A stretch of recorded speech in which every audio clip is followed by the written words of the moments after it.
Welcome to the Wildcast Podcast, coming to you from Wildcast Studios, with your hosts Adam Lund and Jeremy Boucher.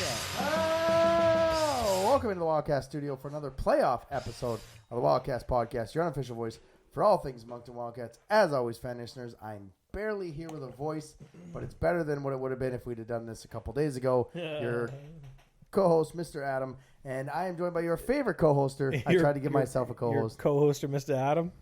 That's okay. We can keep going with God, that. that was bad. That's you know what? okay. It's funny. I've said this thing countless times. What, 5 years now, and I still can't remember it. I try to improve on it. Thank God your favorite co-hoster, Mr. Jeremy Boucher, is here to keep me humble, line. under wraps, in line, whatever you want to call it. Yes, sir. We've seen some excellent playoff hockey, sir. So I'm not going to ask you about the Flames, but I will ask you, how are the second love of your life, the Toronto Blue Jays, doing to start the season? Well, Or should I ask you about they that? They certainly know how to be dramatic early in the season. I think they've already got 4 or 5 come from behind wins, and they've only got 7 wins on the season. Oh, wow. So they're honestly doing really well so far. They seem to. I think they've got another level of leadership on the team this year that they didn't have last year. You can tell that Kiermaier or whatever his the name? addition of Kevin Kiermaier is really been a huge addition to the team. You can tell just by the way he plays, and on the first night at the renovated Rogers Center, he makes the catch of the year. Oh, really? Oh my God! Like he scaled the center field wall, and Which is closer now, right? yeah. It's Like, close. I'm not saying that's why he did it, but they did move it with. I think they moved it in a little bit, Right, okay. but scaled it, jumped up, probably had his glove a foot in the air above the fence, and came wow. down with the ball. And that was literally in the first inning of the first game at the Rogers Center Of the home opener. of the home opener. So easily catch of the year candidate. I think they're 7-4 or 8-5, something like that. But not as hot as the Tampa Bay Rays. Let's put it that way. They're Tampa Bay Rays are still undefeated and haven't lost a game yet this season. But didn't they have like a ridiculously easy schedule to start the year? well, I wouldn't say. I mean, when you go and sweep the first, 4 against Boston, 4 against Oakland, Nationals, Tigers. Yeah. but when you go and sweep, 3 or 4 series to start the season, that's pretty damn impressive. But the Rays are coming to Toronto this weekend, so hopefully the Jays can put an end to that. But no, they're doing pretty well. They're starting pitching other than Kevin Gausman has been little. Kevin Gausman hasn't been great. Kevin Gausman's been great. Oh, The other how's ones, he doing with the pitch clock? Because he's got that rocking thing, right? Yeah, he still hasn't. There hasn't been. I don't think there's been a violation with him yet. There's only been a few in the entire league, so it's everyone seems to be adapting pretty well. The games are going by a lot faster. So far they're doing really well. I'm impressed. So I want to thank you for coming back. I know that you were on Sports Corn TV. Yes, You made your debut this season because I think you were on there last year.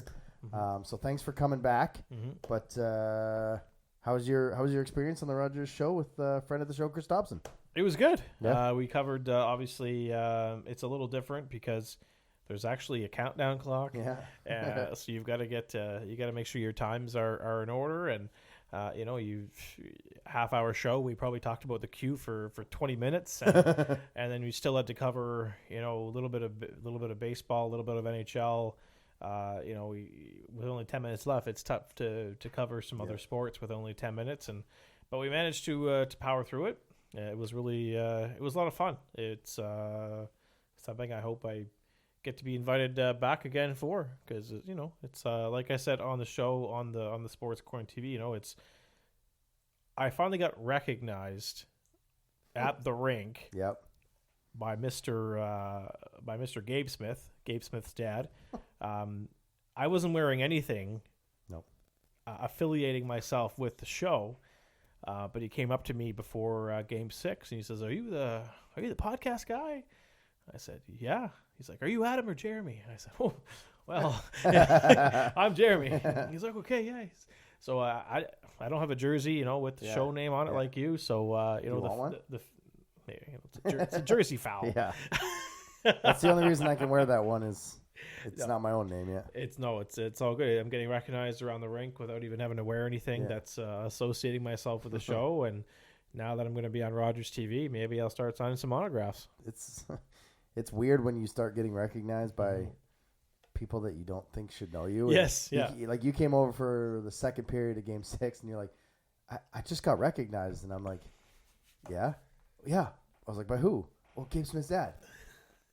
I don't know how he knew it was me. I'm like, man, we're on YouTube. Like, they know our faces. It's not so much just they know our voices anymore. Yeah. They're like, we're on the YouTube. We might be somewhere next year. Like, but it is a weird feeling when it is like there's a few core people that know who we are, Yeah. but when you get the other people, and they're like, hey man, I love your podcast. Or when kids come up that one game, they're like, are you the TikTok guy? Yeah, I love your TikToks, and they run away. You're just like, it's a different. It's kind of neat to walk around and be recognized. No, it is. And speaking of TikTok, there's the guy who went to the games dressed as a pizza. Yeah, with a sign. Yeah. He's got a pretty good account. He's got a different view of the Barbashev winner. Oh, did he? And it's actually at ice level, which is a really cool video. I can't think of what his TikTok handle is, but it's a different angle of the goal, and you see him like literally skating from one end of the ice to the other end of the ice, almost taking out Steinman's ACL. And then we'll talk about that later. It was just a different view of the goal, which was pretty neat. That's cool. Now that we've talked about it, I use phone as the soundboard for all the sound drops. So now that we've talked about it, I bet when I open my TikTok later tonight, that'll be the first video that pops up. The Chinese government listening to everything we say. Yeah. No, it's been fun to be kind of recognized. We enjoy it. Come talk to us at any hockey game that we're at or any event that we're a part of. But we got a show to do. It's the second show of the week because the way the playoffs go, we got to get this one before we start round 2, which we're going to get to in a little bit with a new guest on the shows here. Hopefully, my voice will make it through the podcast. But don't forget, as always, you can like us on the social medias: Twitter, Moncton Wildcats, Instagram, Wildcats Podcast, TikTok, Wildcats Podcast, and now over 100 subscribers here on YouTube. And we'll be back on Friday. You can like and subscribe on the YouTube. Let's get to some news and notes from around the queue. News and notes from around the queue. Getting back to that. Yeah, you found it? Is on TikTok. It is I_M_Tim. Oh, okay. So he's the gentleman who wore the pizza and also had a sign in the penalty box that says something about I hate being in the box too. And it was when Justin Poirier and Isaac Dufour were in the penalty box and they both laughed at the sign. So it's pretty clever. It's a lot of Wildcats content on there. He's got some senior hockey from, I think. That's that guy from Bucktouche, right? Yeah. LC Bucktuck against Bucktouche, and a lot of good like different angles from the games and that you wouldn't normally see. So good account to follow. That's what we need. Someone like that in the Internet for like the playoffs and stuff. Remember when Vancouver had the two blue guys? So Moncton used to have. They were famous during the 2006 Memorial Cup run. Yeah. They were known as, I have to clear my throat when I say this. I don't want to say, the Wiggers. So they wore wigs on their head. Yeah. And so they were given that particular nickname. I think you probably know why. I wanted to make sure I pronounced it correctly. So they would wear wigs on their head, paint their faces red, and wear referee jerseys.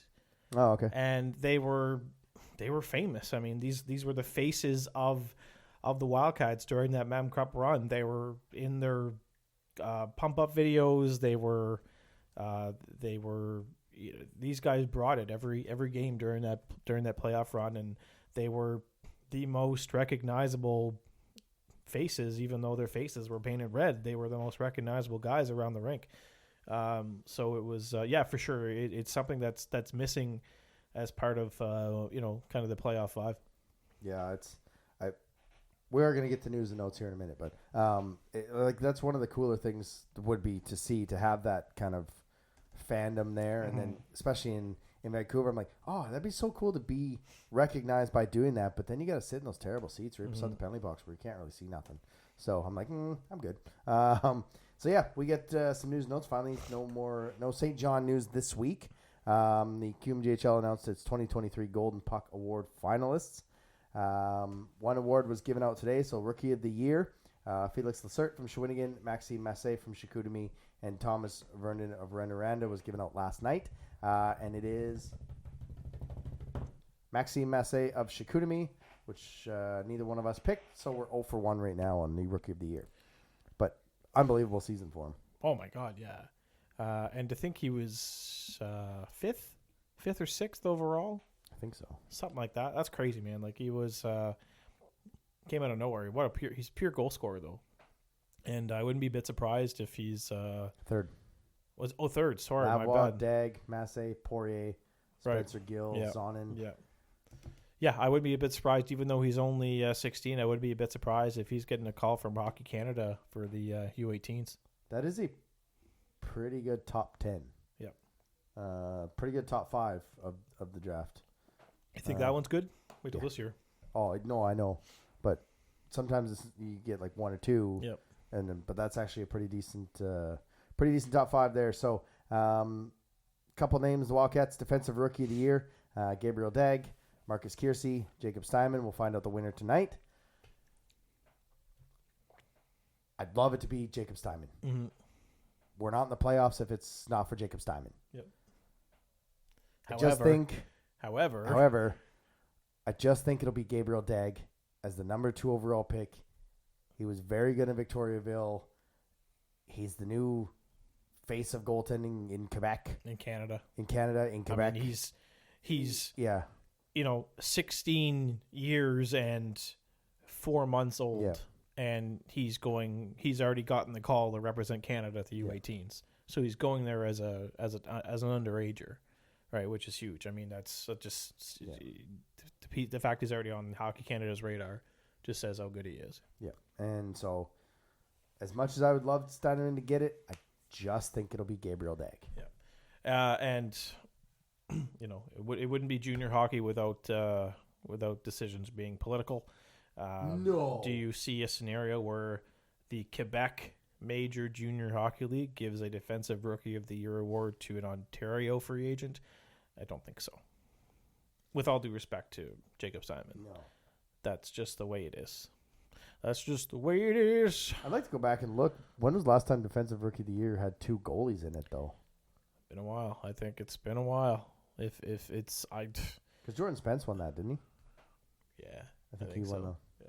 You're asking me to. I couldn't even tell you. No, yeah, like it's to have 2 goaltenders and one of them be ours is pretty awesome. Etienne Morin wasn't named in any of the defensive awards, best defensive defenseman or defenseman of the year. Now he's not going to get defensive defenseman of the year because, as much as we love his offensive production and what he does night after night, he's not. When you think of Etienne Morin, you don't think of defensive defenseman. But defenseman of the year kind of shocked me that he wasn't at least nominated, especially when Tristan Leno was nominated because they were neck and neck all year. And Leno's a little bit older, but I'm shocked. Now, Morin is named to the top professional prospect with Matthew Cadafor, Etienne Gauthier, and obviously Etienne Morin. I think it'll be Cadafor. You think it'll be? I think it's Gauthier. I mean, it's from all the rankings or, I guess, rankings that I've seen so far, it's Gauthier is set to be picked before Morin and before Cadafor. Like right now, it's if you look at Craig Button or Sam Cosentino in terms of NHL draft rankings, I think Gauthier's kind of in the 20 range in the first round. Morin's towards the end of the first, and Matt Cataford's early second. So it's you've got to think that just based on central scouting and all that, the fact that Gauthier is higher up than Morin will give him that award. Yep. Coach of the Year, Sylvain Favreau from Halifax, Stefan Julien from Sherbrooke, and Carl Mallet from Victoriaville. Now, the General Manager of the Year award is Stefan Julien from Sherbrooke, Louis Robitaille from Gatineau, and Patrick Roy from Quebec. So those are the three of the four teams that, quote-unquote, loaded up. Mm-hmm. But I don't think the General Manager award, and I'm not taking anything away from those guys, and you still have to make the trades, you still have to draft the players, you still have to put the team together. But when I looked at that, I was a little shocked that Victoriaville's General Manager wasn't in there. Now their coach was, for building that team that literally nobody thought would be where they are. And Cam Russell in Halifax was not named. I mean, bringing in Lawrence, keeping that extra 20-year-old spot so you could get a player of Lawrence's caliber was smart. You didn't have to make that decision. Then going to get Alexander Doucette, I mean, that really set them up to almost catch Quebec.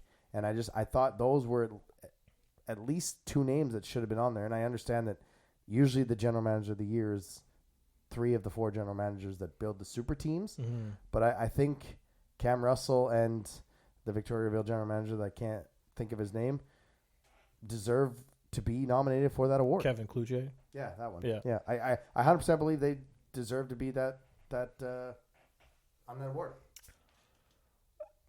I mean, yeah, it's. Where do I want to go with this? Is Halifax a super team? No. I mean, they're good. They're really good. But they didn't. I guess they're. You could make the argument that they are a super team based on what they have, but I don't want to put them into that conversation just because we're a Moncton show. Yeah. I don't know. You can only have 3. Yeah. So it's, I don't know, maybe they just drew names out of the hat. Patrick Roy, I mean, it's probably his last season in the queue, so that's probably why they gave him one of the nominees, and then you got to go with the other 2. I don't know. I don't want to touch this one because it's doesn't really bother me who wins GM of the Year. No, it doesn't bother me either. Some of the names were and unfortunately, you still were not nominated for Personality of the Year. Shocking. It's coming at some point. Now that you're starting to get recognized, it's coming. Personality of the Year. Yeah. How do you get nominated for that? I have no idea because it's 2 coaches and a player.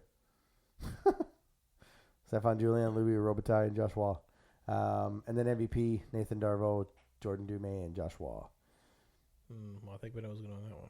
Yeah. That's pretty easy. Darvo. Yeah. Jordan Dumais. Obviously, he's going to be up for CHL Most Valuable Player, even though that's going to be Bedard's award. Yeah. Walking away. So now that we've got through the awards part of the season, let's get to the playoff part of the news and notes because there's not really much going on. We knew the West for a while. Sherbrooke, Drummondville, ran around to Gatineau, Quebec, Rimouski. We'll get to our series later, as obviously. I mean, the Quebec, the Q question on there was how many series of the next 4 are going to 7? And 30, we're going to go with 0. And 21% said 30% said 1, 30% said 2, 27% said none. Which 2? Yeah.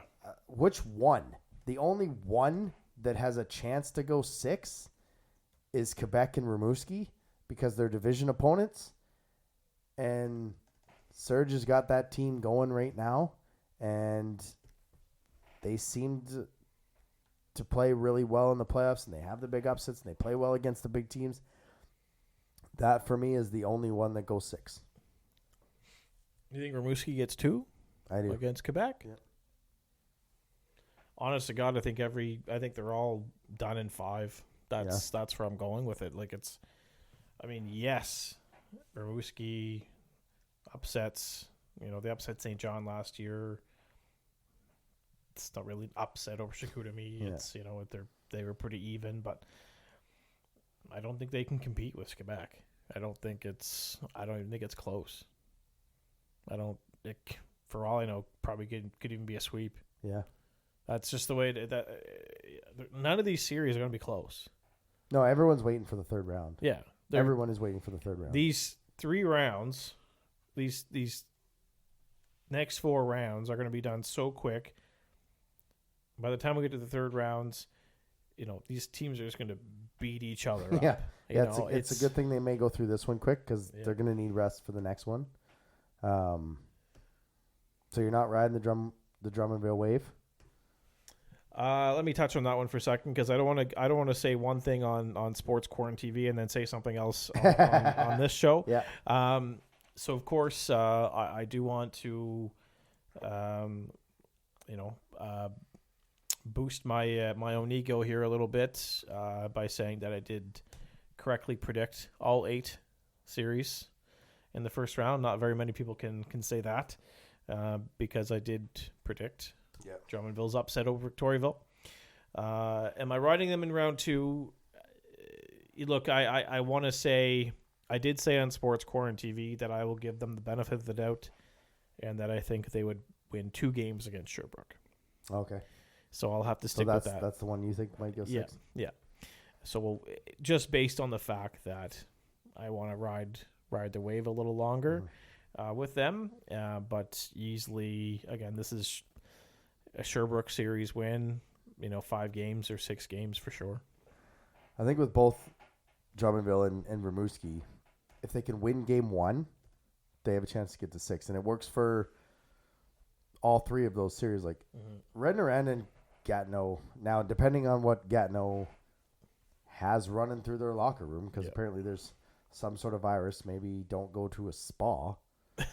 Funny thing is, Rouen went to the spa too. Oh, did they? So it's, whatever's going on at the spa, that's probably going around their locker room. Yikes. Now. Yep. Yeah, hopefully both teams have a full lineup there. But of the 3 series, when you're done watching Moncton, if they're on different nights, which they're not, but which one would you not stay up for, but we'll say stay up for? Which one of the 3 series would you stay up for and be most interested to tune in for? Barrie and North Bay. That's fair. Okay. Are you talking Q? Yeah. Q. Like, which series of those 3 kind of entices you to want to catch a few games, if possible, on the Saturdays at 5 p.m.? I would probably which go is with, the best matchup? I'd probably go with the best matchup other than Moncton and Halifax. Rivalry rise, Quebec and Rimouski.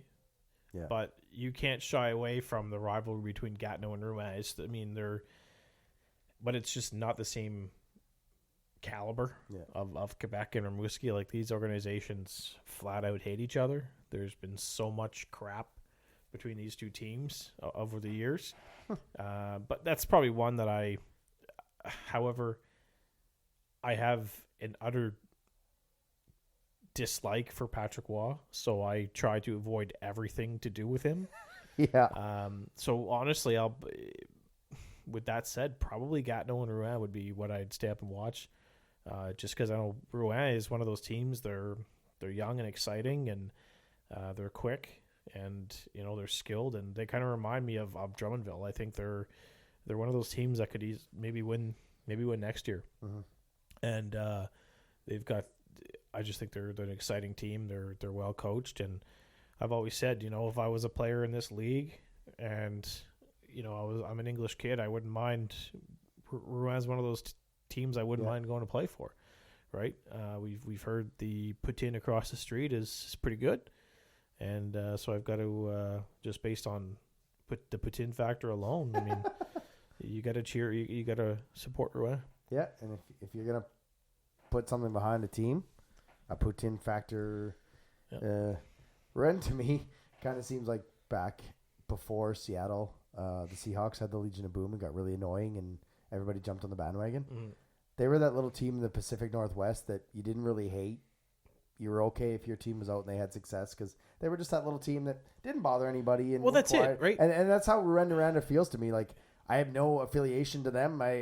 Or hatred for rivalry. I know they've beaten Moncton in a couple series, but like their crowd seems to always be in it. I remember watching them in the Memorial Cup in Red Deer when they lost to London and hoping for them, and then really cheering for them in the 2019 Memorial Cup in Halifax, and they just seem like that team that I don't really have a problem with. And they got Couture in net, who's a good kid. And that's another reason why, right? They've got Hagen, who's a friend of the show.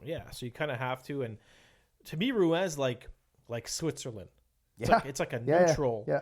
It's neutral. You unless you live in Val-d'Or, you know, there's probably no reason to not, you know, support Rouen. Like, they just seem to do everything right, and they've proven that small market teams can win Memorial Cups, you know, and there's just their logo is nice too. Yeah. You know, there's a lot to like about Rouyn-Noranda. Yeah.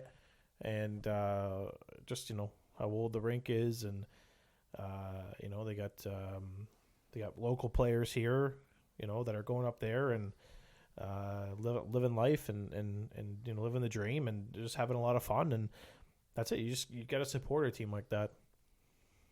Yep, they do things right. So, and we always like teams that let their players come on our show.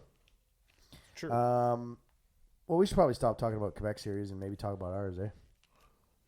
Well, I guess it's kind of the reason why kind of our gig. We're here. Yeah, we've kind of been doing it for a few years. All right. Want to do a different show, or? Yeah, let's do a different one. Weekly Rewind.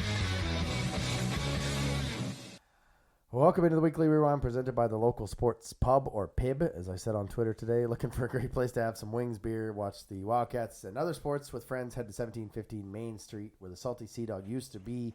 You guys know where that is now because you were there for game one of last series. You're going to be there for game two of this series. Again, happy hour on Mondays, where Molson products are $5.50 a pint, as well a pound of wings and fries for $15.99 on Tuesdays. That's their wing night. And we are going to be there Saturday for Game 2 viewing party. Game 1 will be on YouTube. Game 2 will be at the local sports pub. Holy shit, we're on to round 2. Yeah, I was almost wasn't ready to wear my Hawaiian shirts. No. However, if today was a beautiful day for a Hawaiian shirt. Yes. But no, we're still rocking the hoodies, and which means we're still in business. Yep, we're still in business. And I asked you before we got going on this because you've seen a lot more Moncton playoff series than I have. I only have 2.5 playoff series that I've seen because the New Brunswick tournament didn't count and the best of 5 didn't count.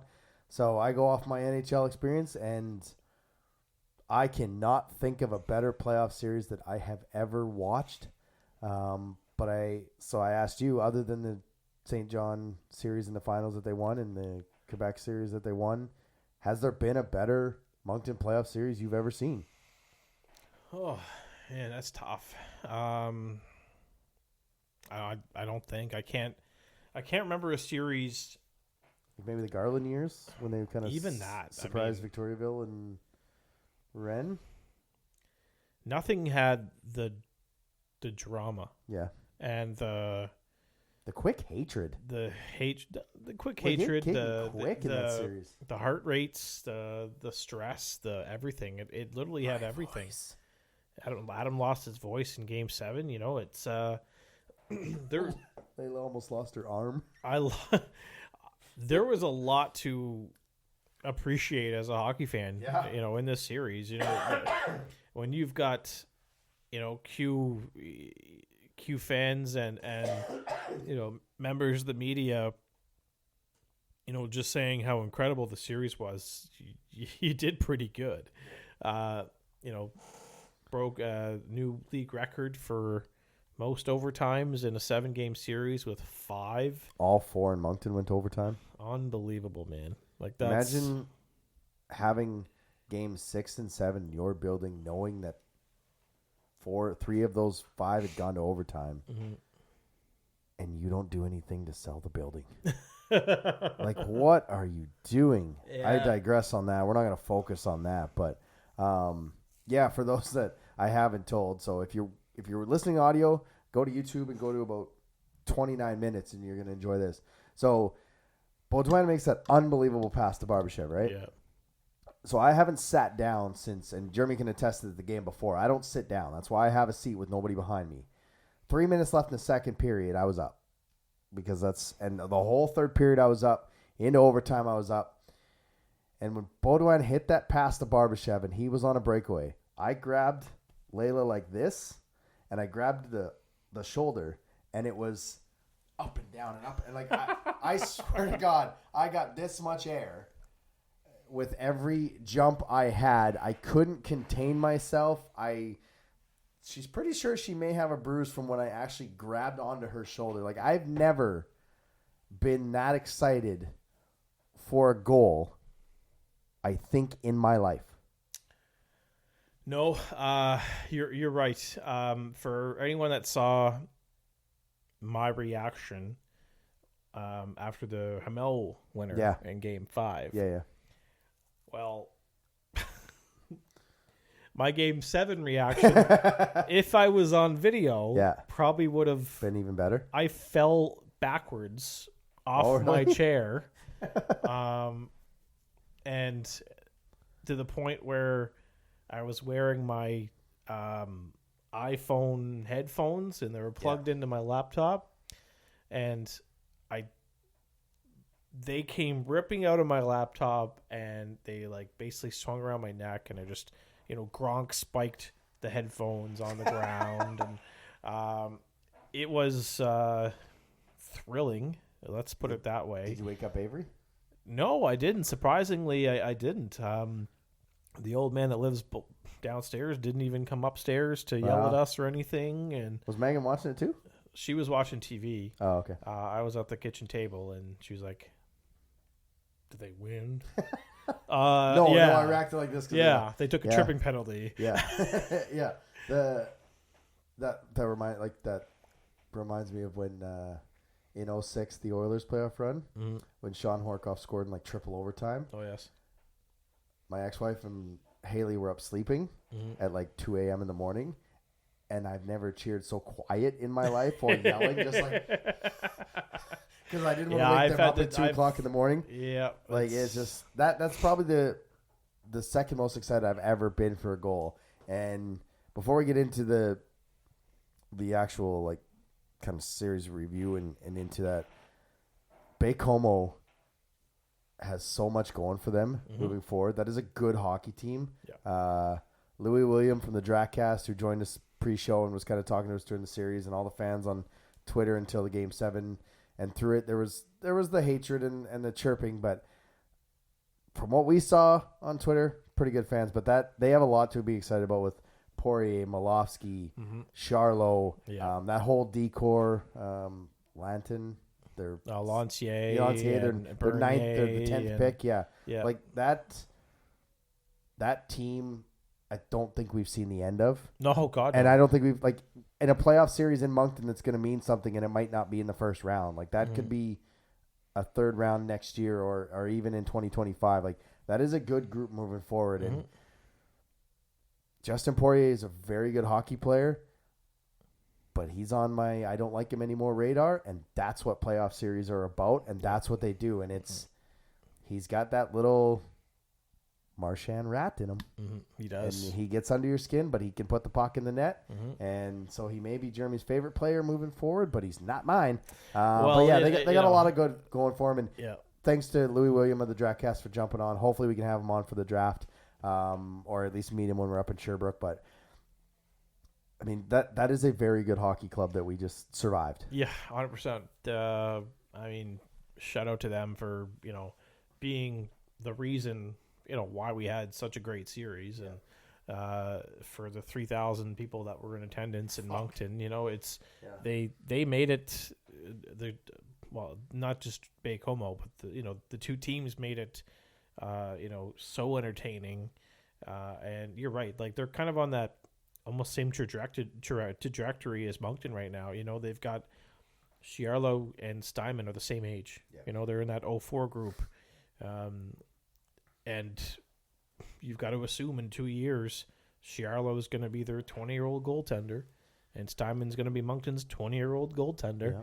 And that, at that point, you're going to have, Poirier's going to be 18. You're putting the way too early goggles on, but if Moncton hosts a Memorial Cup, these two could be the teams that represent the Q because they both made the final. Yeah. Right? Yes. Because they have built a decor that is big, that is physical, that is tough to play against. I mean, I'm trying to find superlatives for Charlotte, and I think I've run out of them. I mean, It's funny though. You look at Game 7 and it was an exciting game. But what was exciting about it? Was it all the lead changes? Like if the drama. Yeah, the fans are like, it was so exciting. But I bet if you ask both coaches, they're like, no, we didn't want to play that type of game. Like a bad shift by Moncton almost cost them. I'm just glad that goal that I've seen it. I can't find evidence that he was pushed in. Steinman was pushed, wasn't pushed. There was one video from the actual Q site, like from the game, that doesn't look like he's pushed in. There was another one on that somebody shared from one of the Q TV shows, and that angle looks like Steinman moves backwards a little bit, and then you see the puck travel in. Mm-hmm. Look, if that would have happened to Moncton, I wouldn't have done a post-game show because I would have been livid. I probably wouldn't be back at the Avenir Center because I would have thrown stuff at the refs. It would have been the exact same reaction for us as them, and I hate the fact that it was a disallowed goal for Baie-Comeau for the simple fact that I hate that Game 7 and this series is kind of marred in that controversy of a disallowed Game 7 goal because Moncton had 25 goals for, Baie-Comeau had 24 goals for. Like it was as even as you could, and the fact that it was marred by that, and Barbashev scores a beauty overtime goal. I don't care generally who wins in overtime. I just want nice goals. I don't want junk overtime goals, and that for me that controversy just kind of sucks a little bit about Game 7.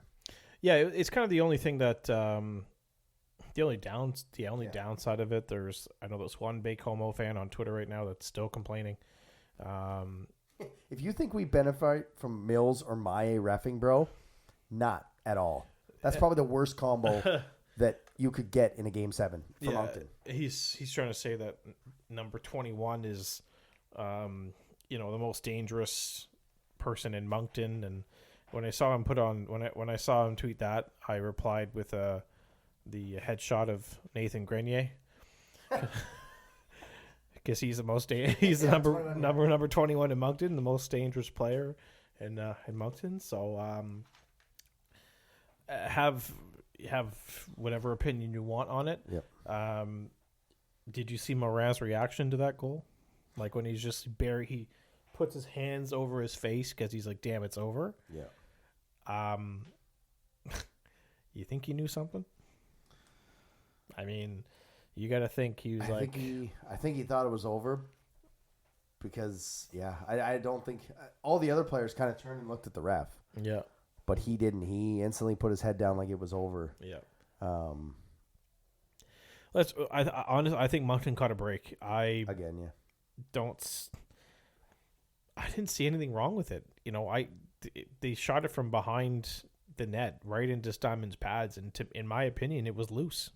It was, yeah.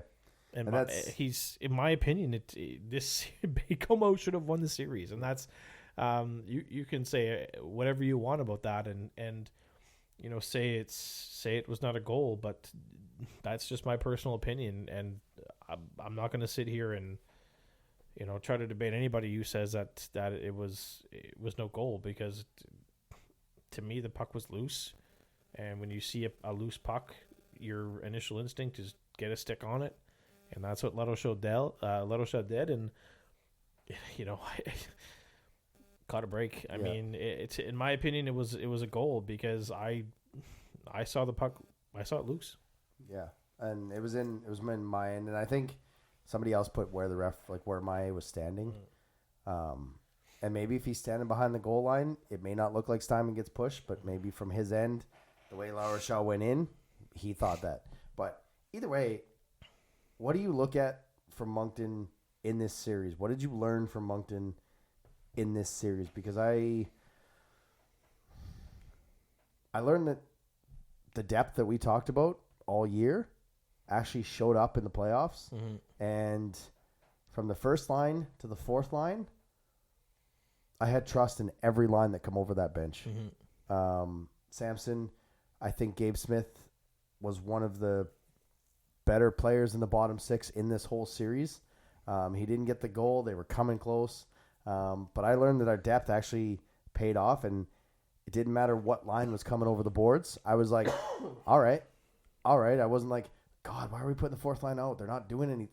I learned that our depth actually was okay and probably was a major factor in us getting to 7 because we didn't have to overtax our top guys.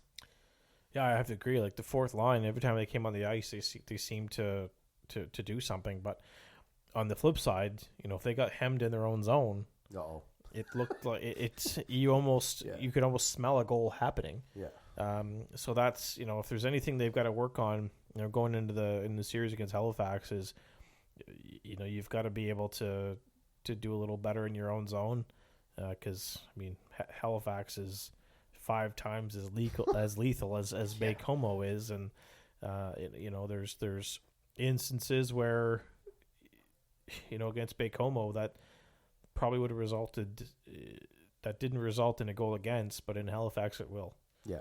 So you've the fourth line. They've got they got to clamp down and don't grip their sticks so hard when they know that they're when they know that they're hemmed in there. And honest to God, with I think you said it in Game 6 where a team is dominating in the zone and they're tiring out the defenders and then they ice the puck, but then it's the shovel kids come out.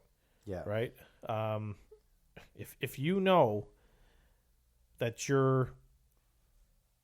if you're hemmed in your own zone and you know what, it's been a while since there's 13 been in 5 minutes. Yeah. It's been a while since we've had a timeout or a shovel kids. Let me just dump this puck down the ice and take the ice. And get myself a 30-second break. It's that's my mindset. Maybe that's my no, I love that mindset. My hockey IQ coming through. But just take a glance at the clock and kind of know what part of the period you're at. And if you're hemmed in your own zone, whatever, take the icing.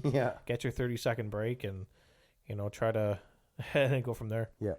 Keep that rule in now this year, QMJHL, but maybe next year. When the team ices the puck, don't allow the shovel kids to come out in any rink. Like, next whistle after that icing, like, make it pay off. But, it's Baie-Comeau had, and we talked about it on the preview, Baie-Comeau had 2 guys they have more guys, but 2 guys you were focused on, Belofsky and Poirier. Halifax has everybody but maybe 2 guys you're focused on. Like, they have so much firepower that you can't have those long shifts in your zone. And this playing 7 games is probably going to wear on the Wildcats going into Halifax more than it. How do I want to say that?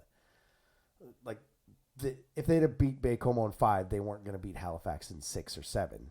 But the fact that they're so beat up is going to make the mountain climb even tougher for Moncton going into this one. So, should we bring on a guest? Yeah, just because I want to touch on that point because I might have a different opinion on Game 1. All right. View from the other bench. All right. Well, if Moncton's able to get past Halifax, we'll have to find somebody in Quebec that has a podcast. But we're gonna go with our second straight guest to preview a playoff series. We had the Draftcast on last time. We're gonna go not the Herdcast, even though they're coming back now that they're winning. We're gonna go with a podcast that's been kicking things off all year. Joining us for round 2 preview from the Q Review Pod is Chris Tracy. Chris, how are you tonight? I'm good, guys. Thanks for having me on. No problem. So, I guess officially, are you the guy that picked Moncton to finish 5th in the division on your season preview show? I was not. If you go look at our Instagram, we have our standings predictions. And it specifically says Chris and Theo's predictions, and mine. I'm looking now. I had Moncton 3rd in the division. I was assuming Bathurst was going to possibly keep Kidney and Melanson, depending on how the season went. Yeah. But clearly that didn't happen. So I felt 3rd was a half-decent spot. Theo, not so much, but it's half the reason he's not here today. That's pretty much half the reason he's not here. So I guess we'll get started. We'll get your thoughts on round 1. Halifax did sweep Cape Breton in 4. But from the outside, Halifax swept Cape Breton. Of course they did. They're way better than them. But I don't think it was necessarily that. I think Cape Breton had a chance in a couple games, if they convert, to maybe have that series tied at 2 after 4 games. Am I wrong in that? Yeah, well, I think Halifax is one of those teams that they simply outscore their opponents. Yeah. And one thing I was looking at before I came on the show, all of Cape Breton had 24 points the whole series. Dume, Doucette, Lawrence combined for 28 alone. So it's hard. Eagles simply could not keep up with Halifax's scoring. And I think that was a big factor of why it was a sweep. Not so much a dominant sweep. I had this going to 6. But I was very surprised it was a sweep, to be honest. Yeah, I'd probably have to agree with you there. I think I can't remember what I had at 5 or 6, I believe it was. But honestly, with Cape Breton, it's they're young, and they've got Ivan almost took control of a couple of games by himself. But you had 6, I had 5. Yeah, 6. So there you go. So I thought the Eagles got at least a couple of wins. I guess what were some of your highlights from that series, and what allowed Halifax to really, I guess, sweep the series? Well, I think that overtime game where they came back in the last frame, I think that really pushed the momentum for the rest of the series. And I mean, playing in front of 9,000 fans, home ice is. What's that like? Oh man, it's crazy. Like, Halifax doesn't always sell out I think it's 10-5 it holds. Yeah. But I went there for the World Juniors and it was packed. Like, I don't know if you could tell at the World Juniors, but the cameras were shaking every time Canada scored a goal. And that's simply from crowd noise.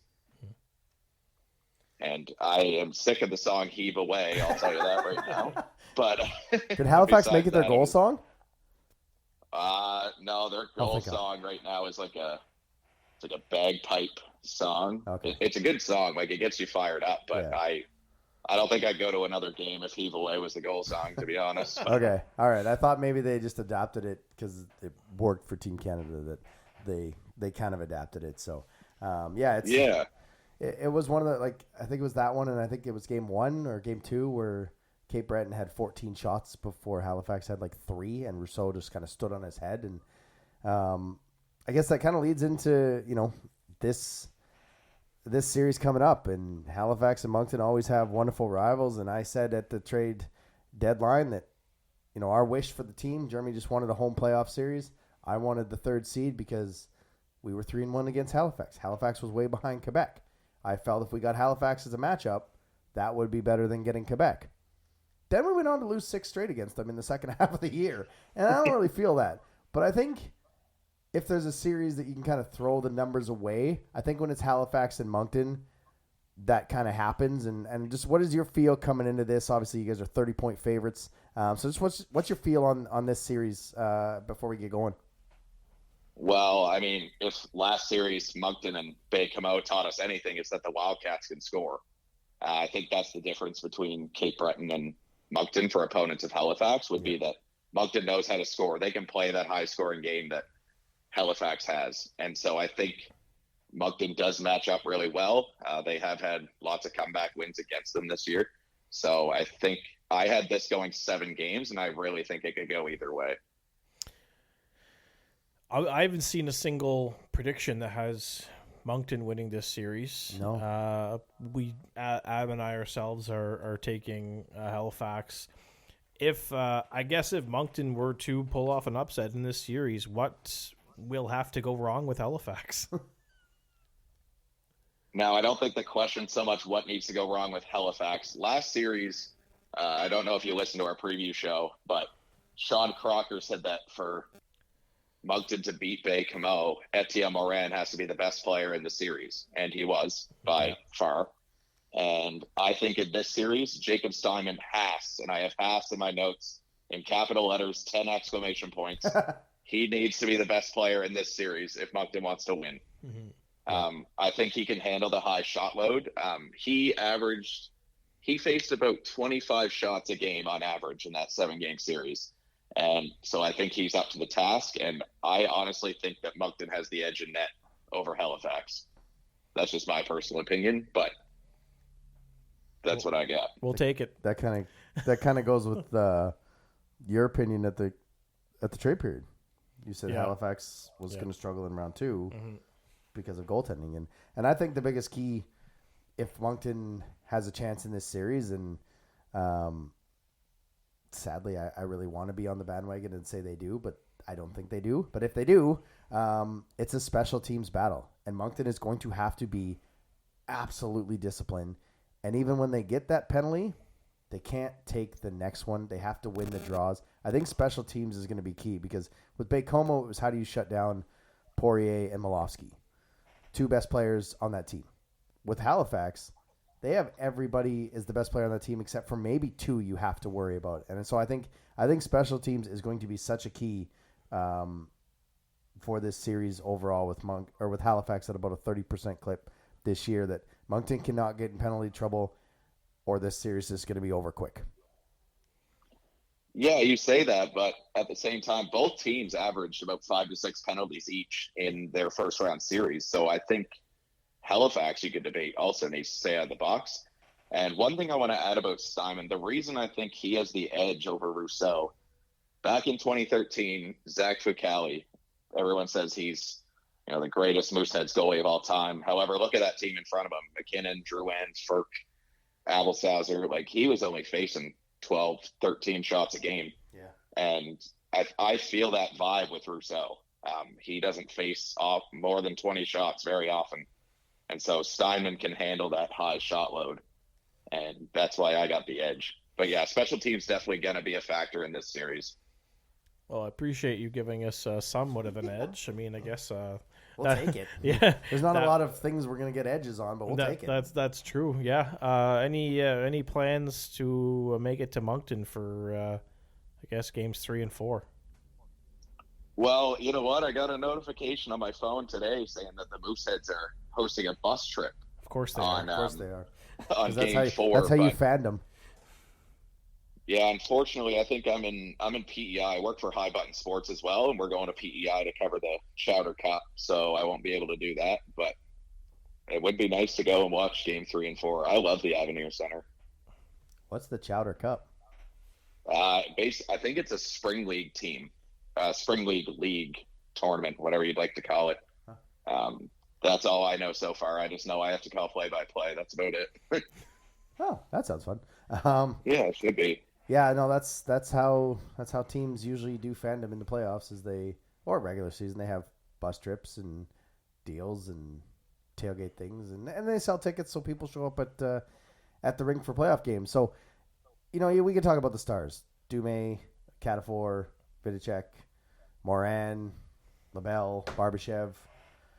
What's an X factor in this series for you, either for Moncton or Halifax, other than the goaltending? But what is one X factor you have for either one of these teams? Yeah, so like I said, Steinman would be my X factor for the Wildcats, but a guy that really needs to step up is Evan Boucher for the Mooseheads. He only had 1 goal in the 4 games, and at one point he was scoring a goal per game once he came back from injury. The supporting cast of the Mooseheads is kind of where they lack. Braden McPhee, only 1 point, and it's just their supporting cast. Even Zach LaRue, he had 5 points in 4 games. Still not the production you want out of him. But looking down the list, it's just the supporting cast is going to be a big issue. The Mooseheads need to step up supporting cast, I think, because this Moncton team's a lot stronger, and I think they got lucky winning in 4 against Cape Breton. So, what do you got for an X factor? An X factor in this series, because mine is the bottom 6. If the bottom 6 can hold their own, and not get hemmed in, because Favreau he's going to try and line match that top line against the 4th line as much as possible, which means Dan Lacroix likely won't have the luxury of playing that 4th line as much as possible. But I think if our bottom 6, and especially that 4th line, can play as well as they did in that first series, I think that's one thing that kind of would be the X factor for me, is how that bottom 6 plays against Halifax. Yeah, I'd kind of have to agree with you there, because the top 6, it's not necessarily even. as Halifax has the edge. But if anything, Moncton can kind of compete with them when it comes to The gap is a little closer. Yeah, 100%. And you're right. It's just a matter of really staying out of the penalty box. I think, if anything, the discipline in this series is going to be a key factor. There's Halifax has a lethal power play, and it's gonna come down to that. If Moncton gets in penalty trouble every game, it's probably not going to be a 5-game series. It'll probably be a 4-game series. Yeah, 3 if possible. So, so before we let you get out of here, the other series that gets kicked off, the other 3 series. I don't know if you've given your predictions on your show, so if you want to wait, that's perfectly fine. If you want to drop your preview show or your predictions now, what do you have in the other series? Yeah, I don't mind dropping my predictions. So looking at the series, one that I'm really looking at is Sherbrooke-Drummondville. I have that going to 7 games just because simply at one point Victoriaville was the top team in the CHL and Drummondville took care of them pretty easily. And so now in their head, they're saying, oh, we can do this. We have a chance. And, you know, they got everyone back. Drummondville slipped a lot of the standings. They were missing Maverick Lamoureux. They were missing Justin Cote, Riley Mercer. Well, they're all back. And they're as powerful a team as anyone in the playoffs, I personally think. Riley Mercer had a great series. So I got that one going 7.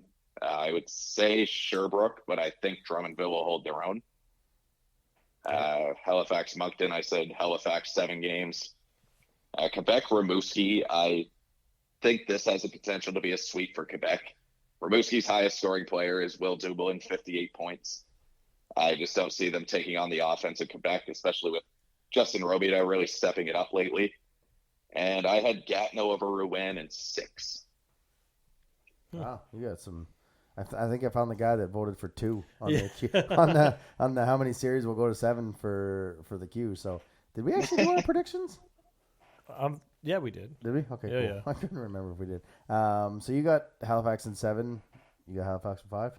Halifax in 5. Yeah. Yeah, I'm trying to find the second game for Moncton to go 6, and I can't because I think if they get 1, that's just going to piss Halifax off. I think the best chance for Moncton to win a game in this series is game 1, just because the high of game 7 and riding that momentum. And Halifax has been off for 10 days, so maybe it's rest rust. That it'll be pretty tough. But yeah, I've got Halifax in 5, basically kind of a repeat of 2019 where we got past Baie-Comeau in 7, and then we run into a pretty good Halifax team in round 2. So, Chris, A, thanks for jumping on, but B, where can people find you and Theo, even though we don't like his picks all the time? When can they where can they find you, and how can they find you as this playoff series gets going on? Yeah, so you can find us on all our socials. We got Instagram, Twitter. You can see that at QReview_pod.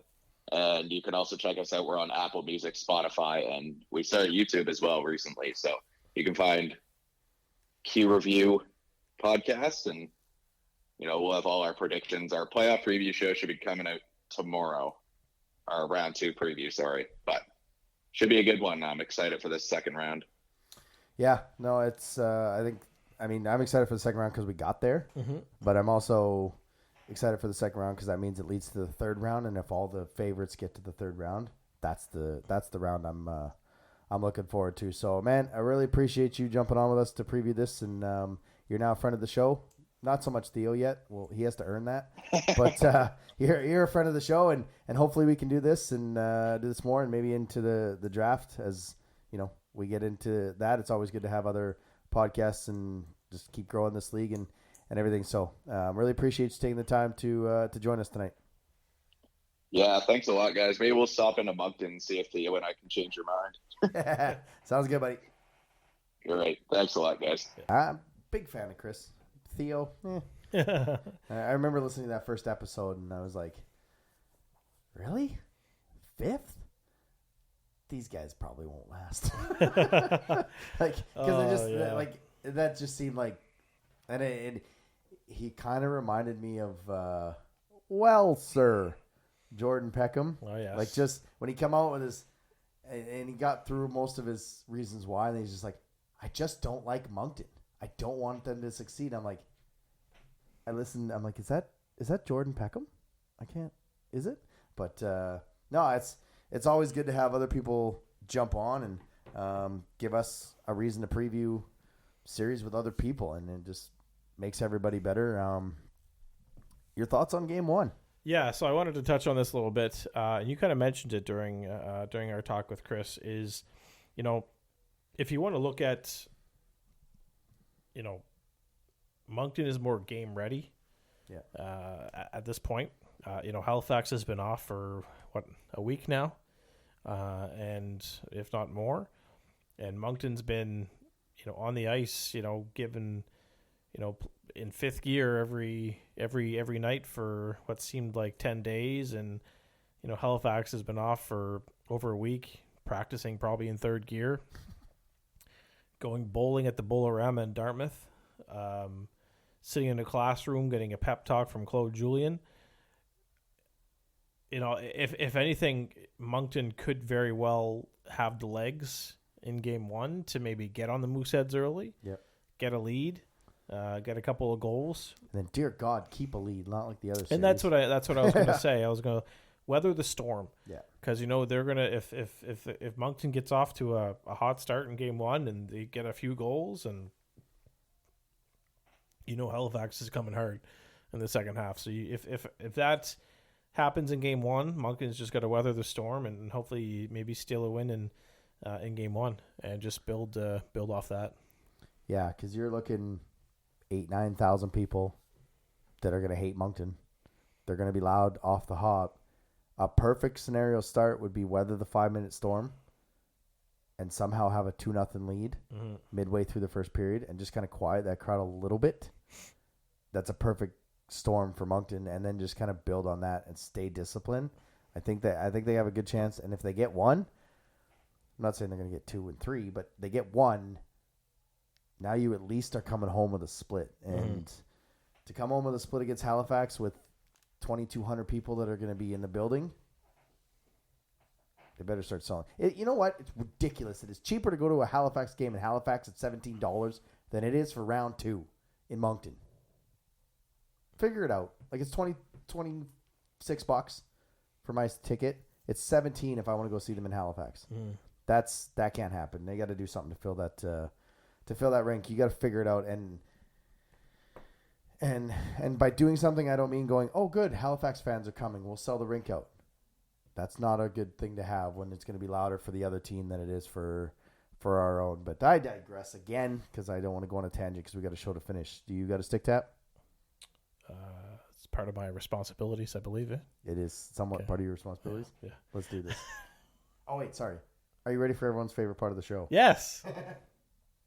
Eric Murray, realtor, buy a house from him. Stick tap of the week.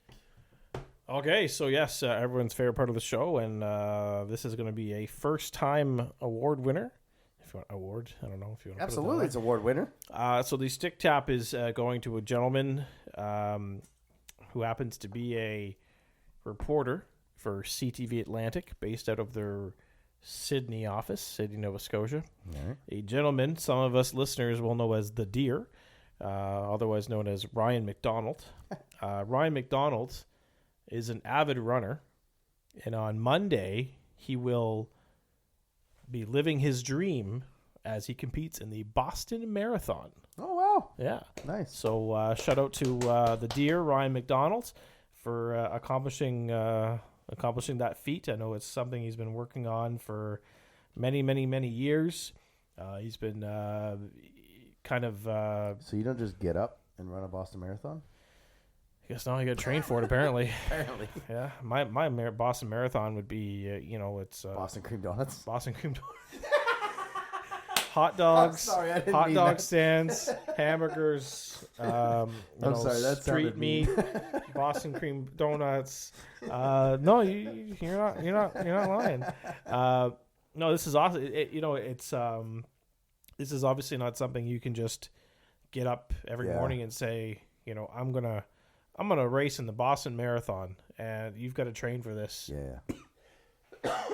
Sorry. And I know he's been training hard. He's been posting some a kind of a 3-part series on CTV Atlantic about how he's been getting ready for it. And yeah, it all goes down on Monday in Boston. So good luck to the Deer, Ryan McDonald's, and make us proud. We'll be watching. That's the pump-up song he needs. There's nothing more that pumps you up than Eye of the Tiger. There you go. Shut that off before we get in trouble. Yeah, that's. I mean, I don't even like walking up the stairs, let alone running a Boston Marathon. That's quite incredible if he's able to finish that, which I don't have any doubt he will. So. Yeah, he's in pretty good shape, and I'm fairly confident he'll finish. And don't know if he'll be first. It seems to be kind of reserved for the I guess Olympic ready runners.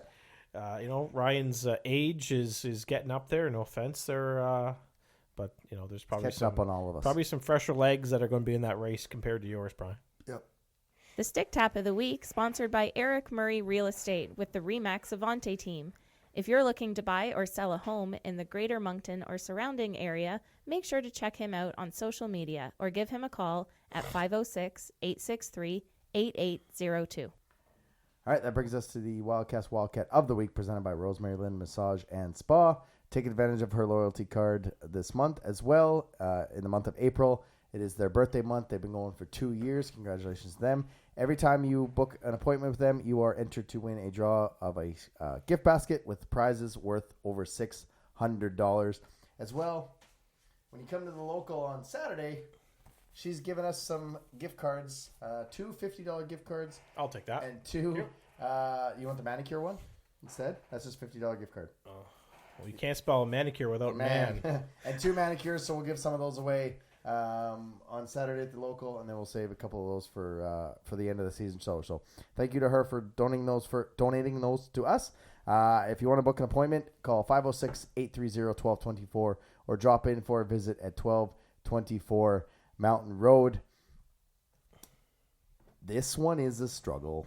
I'm trying to find a guy who gets the Wildcat of the Week, and I think I'm going to go back to back.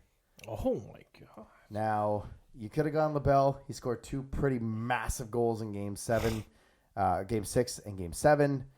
The one in Game 6 from below the red line on Charlot's glove side that seemed to be impenetrable. You could go Max Barbashev, who scored arguably one of the biggest goals I've ever seen live. But I'm going to go with player, and you touched on it when you gave him the Team of the Week nod there. What player triples their production from year to year in the regular season? This player has now tripled his production, his playoff career production. In 6 games in 2021, he had 1 goal. In Game 7, he had 2 goals. And when Baie-Comeau kept coming back and tying, I looked at Layla and I'm like, Anthony Hamel has scored you 2 freaking goals in Game 7. You cannot let this opportunity slip by. And I talked about it on the pregame show with Kevin. It's always those underrated players. Jake Stewart in 2019. Yeah. Pataki Sites in 2018 against Rimouski. Who was going to be the underrated player? I said maybe Gabe Smith was on the edge of getting one.